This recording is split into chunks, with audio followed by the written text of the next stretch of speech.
శ్రీనివాస సాయి జీవిత చరిత్ర. శ్రీనివాస సాయి ఒక భారతీయ సినీ నటుడు. ప్రధానంగా తెలుగు చిత్ర పరిశ్రమలో పనిచేస్తున్నారు.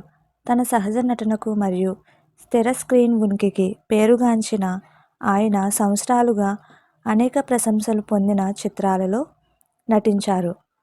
బాలనటుడిగా తన ప్రయాణాన్ని ప్రారంభించి బిగ్ బాస్ తెలుగు సీజన్ 9లో పోటీదారుగా చేరడం ద్వారా ఆయన కొత్త దృష్టిని ఆకర్షించారు.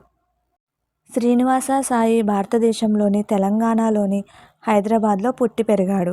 అక్కడే తన విద్యను కూడా పూర్తి చేశాడు. సాధారణ మరియు సహాయకరమైన కుటుంబం నుండి వచ్చిన అతను నటన మరియు కథ చెప్పడంలో తొలినాళ్లలో ఆసక్తిని పెంచుకున్నాడు.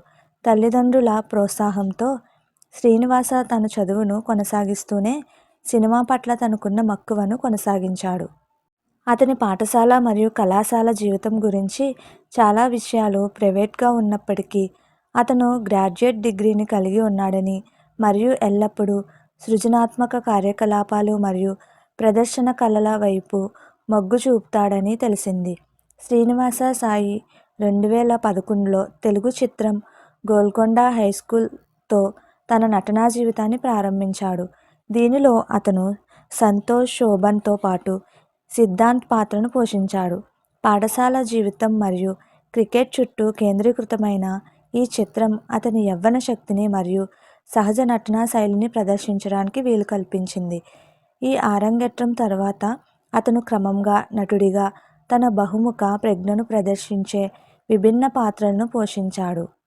2014లో అతను సామాజిక సమస్యలను పరిష్కరించిన విమర్శకుల ప్రశంసలు పొందిన నాటకం మినుగురులో కనిపించాడు. ఇది అతని సున్నితమైన మరియు స్థిరమైన నటనకు గుర్తింపు పొందింది.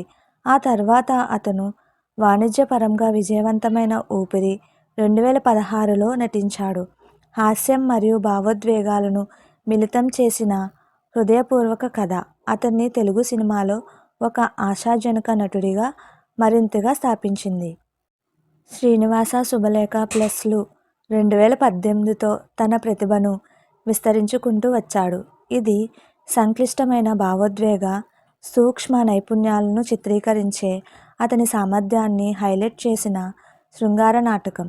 2019లో అతను మదనం మరియు వినరా సోదర వీరకుమార చిత్రాల్లో కనిపించాడు.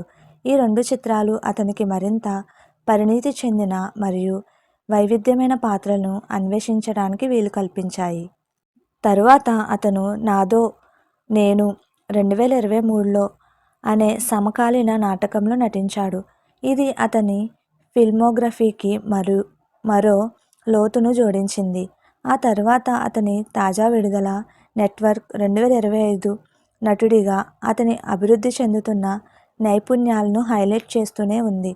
2025లో Srinivasa Bigg Boss Telugu season 9లో వైల్డ్ కార్డ్ పోటీదారుగా చేరడం ద్వారా టెలివిజన్లోకి అడుగుపెట్టాడు. అతని స్వరం మరియు ఆలోచనాత్మక ప్రవర్తన త్వరగా ప్రేక్షకుల దృష్టిని ఆకర్షించింది. అతని సినిమా పనికి మించి ప్రేక్షకులతో కనెక్ట్ అవ్వడానికి ఒక వేదికను ఇచ్చింది. ఈ రియాలిటీ షో అతన్ని విస్తృత ప్రేక్షకులకు పరిచయం చేయడమే కాకుండా అతని వ్యక్తిత్వాన్ని మరింత వ్యక్తిగతంగా మరియు సాపేక్షంగా ప్రదర్శించింది. ప్రతి ప్రాజెక్ట్తో శ్రీనివాస నిరంతరం తన నైపుణ్యానికి అంకితభావాన్ని ప్రదర్శించాడు.